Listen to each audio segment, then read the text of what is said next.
Welcome to What's a block? Triple Blockheads, Back set. Block down. the podcast for all things volleyball. Aloha and welcome to another episode of Triple Blockheads. I am Makani here with Frank, Mark. We're going to talk about positional specialization. So a lot of athletes ask us, when should I just find my niche, find my role, find my position? And we'll talk about what the benefits are to doing that, what other values there might be of being kind of a jack of all trades. But we'll start early in the developmental phase and kind of in the club ball. Hey, Frank, when you're talking to young athletes, how are you talking about just finding your position, or is it kind of more, organic and skill train? So the club side, I think it's a tricky balance because we are balancing, being competitive, especially with some of our more high level teams where specialization is a little bit of a requirement if you want your 16, 17, 18s teams to perform well. You probably have certain kids playing in certain spots so that you're successful in that moment. And then my mind also kind of separates that from the younger kids, the 14 and younger, even at the top, even on our top teams for our younger kids. So I think there's two different ways that I look at it on the club side. I think for the young kids, I think we care a lot about stakes rotation training, having girls experience and the young male athletes too, but having everyone at that age experience what it's like to play different roles and be in other people's shoes. And I think that's really good stuff for those kids to remember if they do start specializing in something. Like if I do become a setter, it was nice to have some experiences as a hitter to experience all the things that they go through in transition, in serve receive, and how I as a setter then can make their job a little bit easier, knowing that I did some of that before. You know what I mean? The older age groups, I think we prioritize probably specializing the setters first, and not so much from a technical. I think there's a lot of technical things that have to be done, but from a decision-making aspect with them touching the ball, ideally every time in a rally, I think getting a grasp on how you make decisions once they enter high school or maybe a really high level 14s kid, I think that's a good time for them to think about, I should probably do a lot of setting and be in a team situation where I get to make decisions a lot. But when they're super young, I think we do, even on our top 11s and 12s especially, we are trying to put them in situations where they can feel what it's like to do different things. But it's hard because there's not a lot of clubs around us, so there's a lot of kids. So if I get a kid during a private lesson who's kind of like a utility kid and they ask me what they should do, it's do I give you advice on what to do to make a team? Because that's a different way to answer that compared to what makes the most sense for you in the long-term career of your volleyball career. Hopefully that's lifetime. But if you're a utility kid and you want to make a team, you need to try out as a middle probably around us, because that's your best chance of making a team, because there's so many kids that try out and not enough teams to play on. So it's hard to have that balance of six rotation training, because and how you answer that for a kid, because there's so many DSs, there's so many pins, there's so many setters, and not all of them are going to get to play on a team. So it's a tough balance for clubs, because you're balancing what makes the most sense six rotation wise, and you want your teams to be competitive, because that is a little bit of how we are gauged as a club.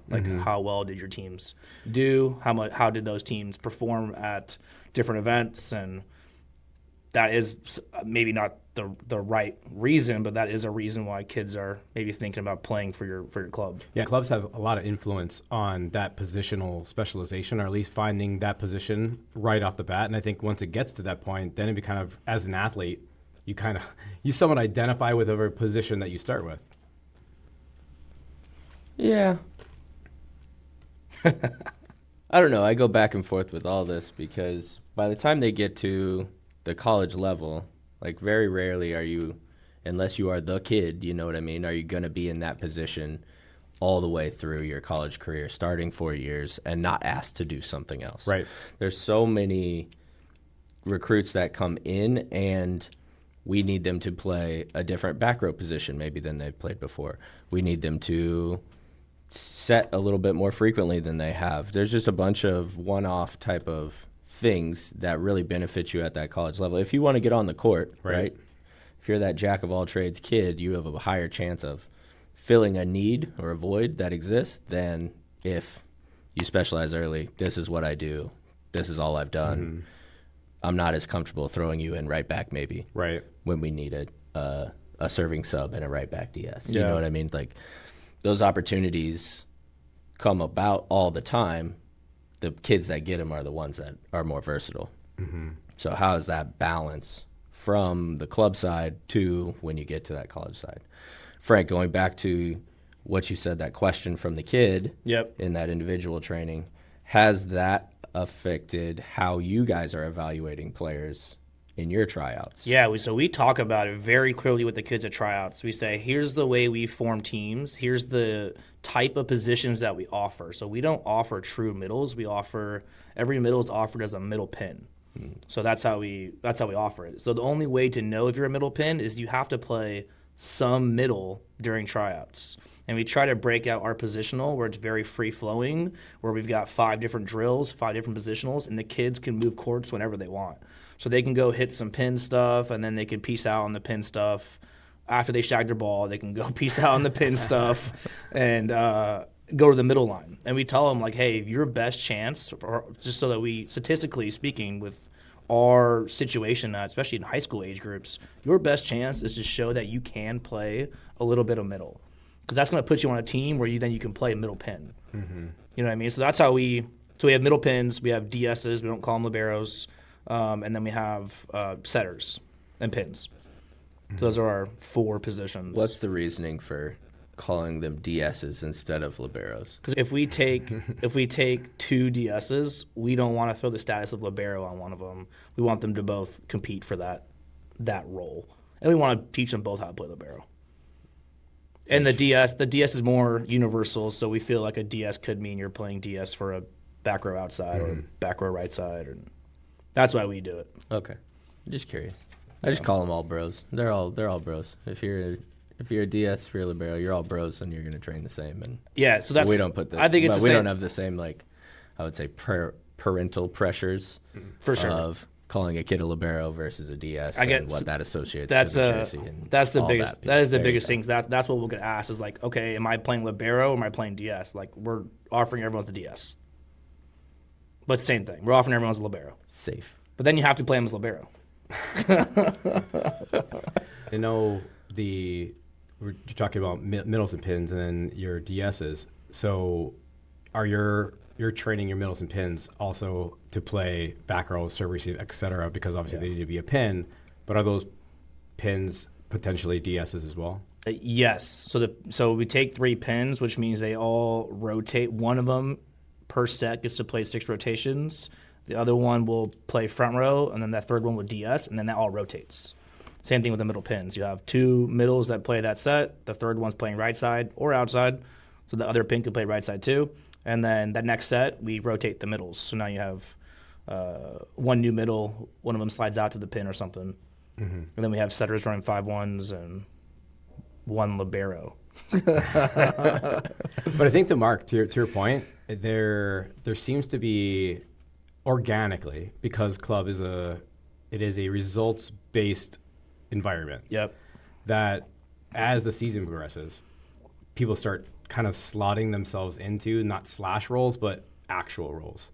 And I think as you progress, even more so if you stay in that same role, then you kind of, the skill development and everything else kind of goes to the wayside. So I guess how important to you to be a jack of all trades, to be flexible, right? The importance of continuing to, even if you are in the middle and you're always playing middle on your club team, finding opportunities to do other things. I think that's the biggest thing, is finding your opportunities. Like, halfway through club, you might be slotted in that M1 spot, and that's where you are. Right.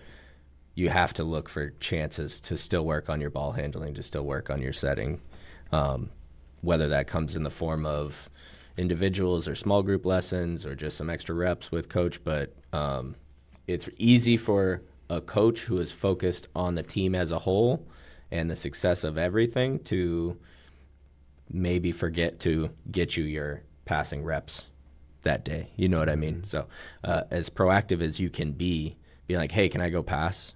Can I get a couple reps of passing before I go block with the middles? Like, I don't know if there's many coaches that would be like, absolutely not. You know what I mean? Like, let the kid get what they want, but you got to be proactive doing that, knowing that at that next level, or if you got put into the middle at a young age, you might need a position switch. And that's a big thing, especially for middles transitioning to a pin. That ball control piece becomes something that we evaluate because 6-row pins are at such a high premium at the college level. It's hard to find terminal ones and ones that can pass high enough to make it worth that 6 rows and save the sub. So it's important, but I think part of it is on the athlete to be proactive, to force yourself into those situations where you're uncomfortable and working on stuff that maybe you don't get reps on a ton. If you're working at, and I would even say within a drill, so you're a middle, maybe you're passing short and everybody else is serve receiving, you're going to pass short maybe 1 out of 20-ish balls. Is your time better served setting? Is it better running routes? Like, hey, just set me these out-of-system balls that you're getting from the passers. You know what I mean? So I think how you structure the drills and what you're working on can allow for more variability of skill instruction from that perspective. And I think, too, from a coaching perspective, I think one of the most frustrating things is when you ask a player to go from middle to right, or, hey, I want you to play middle back to right back, and you watch the first 5 plays, and you're like, you are nowhere near where you need to be.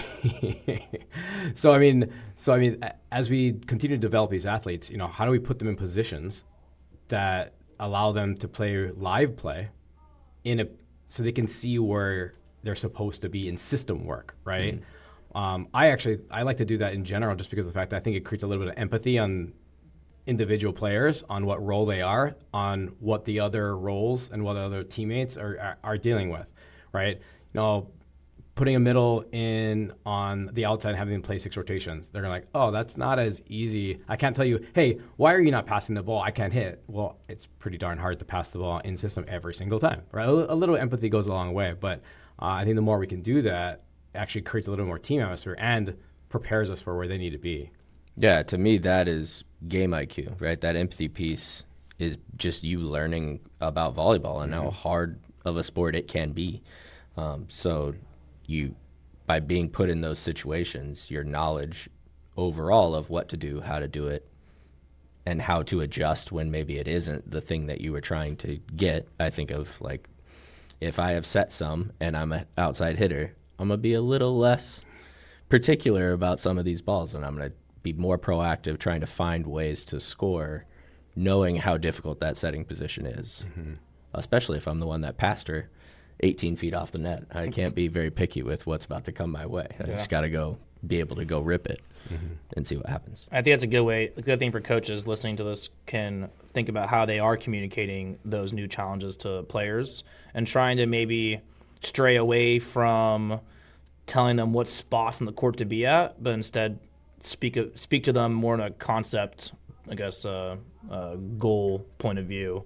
And if you have a middle playing back right, they're going to maybe be a little lost on where to go, and maybe just like having a concept conversation with them and being more like, hey, we need to take care of the dump first. So watch the dump first, and then let's not get beat by a tip. And I think if we speak to them based on the things that they can see on the court and try to challenge them to based on what they can see, that might, and for the most part, put them in a pretty decent spot instead of just saying, hey, I need you to go 4 steps backwards when they set the outside. I think most challenge their eyes to see something instead of, the movements that might be flooding their head that aren't as productive. Yeah, I think that takes the onus out of I know this position, and more is what can I see? Everybody can see things. So if I have this hierarchy of what I have to do, I think that allows for the focus and for them to be more successful, and for as a coach to be less frustrated, because they're not going to get back to base. You know what I mean? They haven't done it a ton. They're not going to get back to base in the correct spot and hit their release just right and get stopped. You know what I mean? But I think Frank's onto it with prioritizing the actions that you want more than The result. The step by step of how I get to my base and make my drop and do the things. It's not going to look how we always want it to, but if we pick up the tip, then they did their job and right back. You know what exactly. I mean? So that's that's going to be a priority that you give them. Yeah, for sure. I mean, if you're talking about, kind of backing up around, so the athletes that are, maybe there is the 6'4", 14-year-old, right? You know, yeah, you're going to be in the middle or in a pin, wherever they're slotted. What are like the baseline or like the most important skills that every athlete should just make sure that it's in your toolkit, no matter what? One of the big ones that I'm finding now is rhythm. I don't know that I would have said that, but across all positions, especially attacking positions, understanding rhythm and beat and how it moves and when to jump and all of that, right? That is a harder thing to teach than maybe I initially thought earlier in my coaching career. It becomes innate at some point. Yeah, you just do it. And I think high-level athletes that get into coaching, I don't know that they know how they do it. They just do it. I'm seeing the difference between the ones who can and the ones who can't are at sometimes the ones that can dance and the ones that can't. You know what I mean? So what is rhythm? How do you build rhythm? What does that look like? Because if you have rhythm, you can make adjustments between like put your first foot down when first step down when the setter has the ball, second step, you know what I mean? We can adjust to timing, middle tempo versus pin tempo versus out of system. You can adjust to all that way more successful or easier if you have a sense of rhythm and understanding and can keep beat, and you know what I mean? Like that. Obscure, but that's where my head went initially, was that rhythm piece is a very transferable skill across all positions. Yeah, I think to kind of like add on top of that, I think developing, and this is more of a club developmental kid thing, but developing maybe 1 or 2 words that you can use in serve receive. So instead of thinking about 5 or 6 different things, you have 1 or 2 words that kind of branch out and equate to the 6 most important principles of passing or attacking or whatnot. So we're simplifying a little bit what we are saying to ourselves. And, I did this with servers. I do this with servers all the time. Like, we talk about trying to keep our elbow in a good spot, loaded. Like, what does that feel like in your back? What does that feel like in your shoulder? I've had kids who come up with the word fire every time they get ready to serve because their shoulder's on fire. Every time they get ready to serve because their arm hurts from having it up that long. Then that's a good key word that equals a lot of other things in the biomechanical serving process. And then I think segmenting, for any player, segmenting the part of the game where you're really late to do something, setting out a system, passing a short serve, just different late movements to a ball, and how we want to respond with our body in those moments, the goal of the ball when we're late to anything, and then the goal of the ball when we're feeling smooth on the court. And not letting a late movement, not trying to perform in a perfectionist mindset, and just, that being the moment where we better the ball, we pass high, we set more high, we attack differently if we're late to a ball, and just trying to classify, did you feel late or did you feel smooth? And what was our next step after that? Yeah, I think, and it's interesting because of asking about skills and things in your toolbox that you want to have as any player. I mean, we're talking about things that are not necessarily the specific thing of, hey, I need to pass better or set better or whatever. It's kind of the overall. And I think I would say the same thing. Similar to rhythm, the overall anticipation, like the IQ. I think if you, whatever position you are, and as you continue to develop, understanding the flow of the game, the speed of the set, how I'm playing defense or who's playing defense behind me, understanding where the block is going to be, anticipating where your middle is going to go so you can play in the hole. Setters, understanding and anticipating when it's not you go. Those types of little things, I think it doesn't matter what position you are. If you understand how all of your teammates are moving and how the opposition is flowing, you can anticipate better. And we all know that if you're prepared for something and anticipate something, you're going to be more successful. So we talked a lot about kind of just getting to that point. And again, people are going to be recruited most times for a role, right? And they'll be transitioning and help to support something else, as they get into their collegiate careers. But what are you looking for, I guess, for someone who might be, their path is a multi-positional, versatile player, right? So a good example, right, is that, hey, on a club team, you're looking for that ninth kid or 10th kid or whatever it is. Or if you're playing high performance, that ninth kid. Or, at the NAIA level, if you can do multiple things, you're actually extremely valuable in that sense. But how do you, especially in that prospect time, how do you have that conversation of what types of things are you looking for in that kid to say, yeah, try to do and be as good as in a lot of different things? Yeah, I think for us, when we feel like we have a kid that might be in that situation who, because of our talent pool, because of our area that we pull kids from, they might have to play a lot more middle than something else, but having that conversation and also like training that kid as well within your practice planning to prepare them for what could come in college. And Mark will probably talk about this too, but like they might be seeing a kid play middle during club, but they can see her biomechanical movements. They can tell she might be able to maybe play some right side. Maybe they get to hit some right side in some certain rotations based on kind of how the offense is flowing.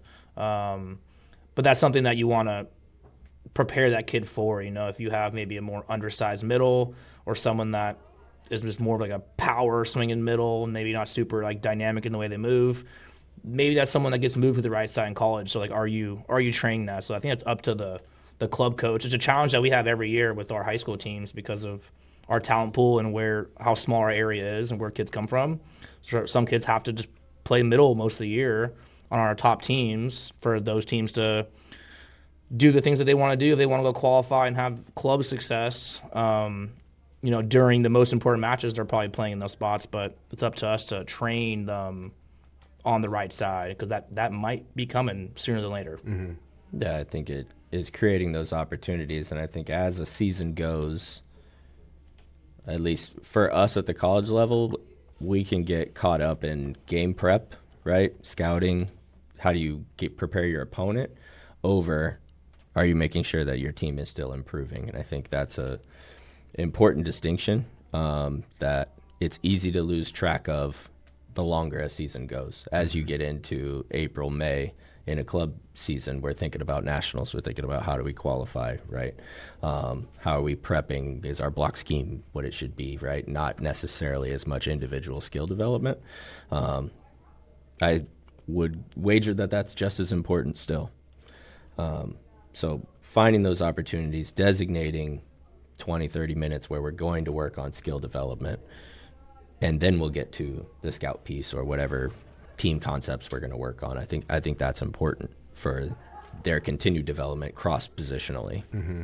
I think there are some instances, and I would say the driver really may be physical ability, right? Where you may go to an athlete and say, hey, you are really good at a lot of things, but you're not great at one thing.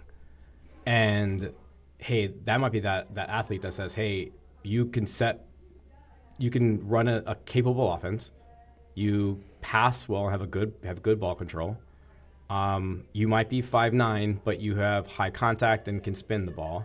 Like that's someone who you kind of put into and kind of, I guess, encourage to say, hey, you're kind of in the space where you could be really, really valuable to a lot of collegiate teams. It may not be Division I, P4, but it could be NAIA, Division II, Division III that create a lot of value in that space.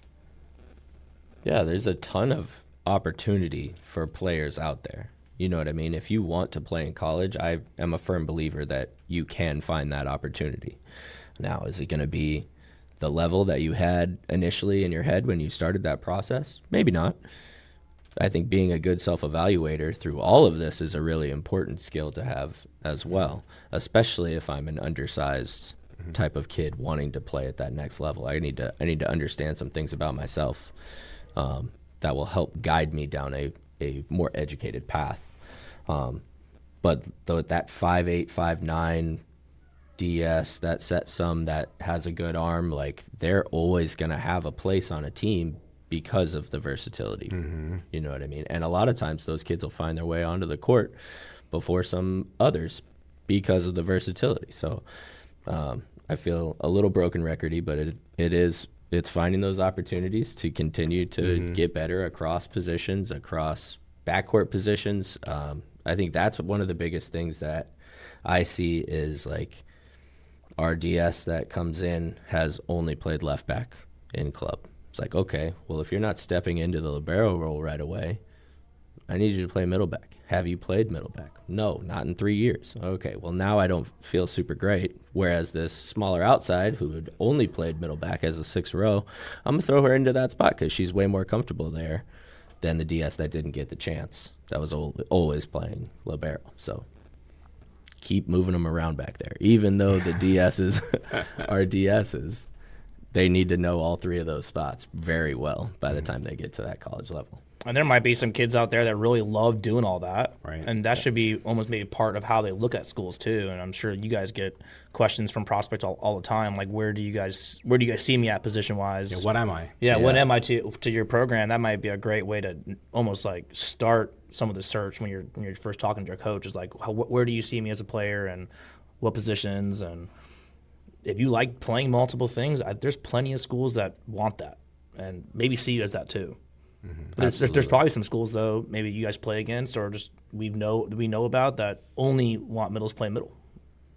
Yeah, I think the system in which they train is definitely different everywhere, right? Yep. Some people do middle right, some people do all pins together, and middles are middles. So I do think it's important to ask that question early in the process and also late in the process. Like once you commit, I would still be having those conversations because they can guide what you're doing in club to set you up for success a little bit differently. And that's not to say that you go to your club coach and you're like, hey, my college coach said I'm going to play on the right, so you got to put me on the right from the middle. That's a real thing. That's a real thing that happens. But I think it's unrealistic to expect that club coach then to just, oh, well, that's what the college wants, so I'm going to make this switch, and now we'll put this kid in the middle that doesn't have very many reps. You know what I mean? But I think having that knowledge will allow them to incorporate it more into the training aspect. Yeah, exactly. You know what I mean? That's ultimately what you need. We need some game experience there too. You'll get that as you progress and through college, but I need to know what I need to do over there first. So it's about the reps and just getting a chance. I think that is a really good advice for me because I'm about to have that situation where I have a few committed kids who might be playing different positions in college, and how do I get them experience? And it's probably great feedback for coaches who are in that spot too. Like you have a kid that's about to, is going to change positions once she gets to college, but you have her playing something else. How can I still get her prepared for what's coming? Especially if you view your club as a college preparatory system, especially for your top teams, how are you preparing them? I mean, for the athlete, too, that's going to be probably one of their big factors in selecting a club, especially when they've already committed or in discussion, right? Hey, I think I really need to be on the right side, but every club is offering me as a middle. Those are conversations that you're going to have, in your club selection process of, hey, I need a little bit of time, right? I need a little bit of time on the right. You can put me in the middle because I think it's beneficial, but I need to be on the right at some point to get those reps, right? And if you're going to be in a club that wants to be successful, sometimes accommodating those requests and building your team with multi-positional athletes allows you to do that. Some good segues going on. Yeah, absolutely. Well, I think the moral for anyone's listening is that there isn't necessarily a one-size-fit-all. But what's real true is that developing all of your skill sets and getting as many tools in your toolbox is extremely important. From early on as well as later, and the ability to be flexible is extremely valuable to any level of collegiate athlete. So I mean, Frank, there's a lot of branches off of this. I think we can definitely to go on in future episodes. But we're out of time today. But we'll go ahead and close out. Thanks for tuning in to another episode of Triple Blockheads. Find us on the socials at Triple Blockheads, and we'll talk to you soon. Blockheads. Thanks for checking out this episode of Triple Blockheads. Make sure you like and subscribe on your favorite podcast platform so that you never miss an episode.